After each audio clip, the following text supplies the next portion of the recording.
President Putin now calling this a special military operation. What can you tell us? What is he saying is the justification for this attack? And I know we're hearing from the Kremlin spokesman who's saying the goal is neutralization of Ukraine's military potential. Can you elaborate more on that? What do we think the goal is for Russia right now? Thank you, Joe. Well, on the one hand, they say that, as you said, the goal is to essentially neutralize the Ukrainian military, but it's also to denazify, as they've been describing, the Ukrainian government. They're describing this to Russians and to some extent also Ukrainians, that they are a liberating force from essentially an oppressive Nazi government. There's really no other way.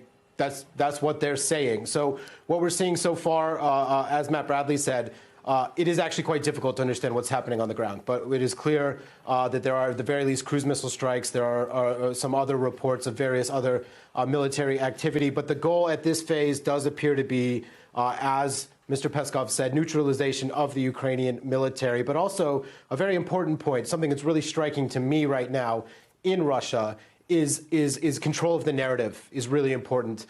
You know, when President Putin got on television early this morning, by the way, before really Moscow had woken up, he didn't describe this as a war declaration. He was announcing the start of a special military operation. You mentioned this.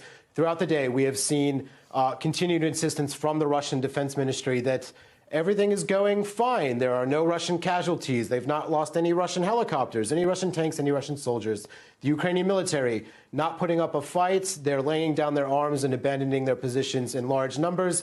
They're telling Ukrainian soldiers that if they put down their arms, they will not be fired on. And the key narrative element so far, from my perspective here, is this continued insistence that Russia will not fire on cities and will not fire on civilians. So they are taking, I think, really, they're going to great lengths, essentially, to frame this in a certain way to the Russian public, which I have to say seems to be in a state of shock. I've not talked to a single person that is in any way in favor of what we're seeing actually happen right now, what little we can really understand about it.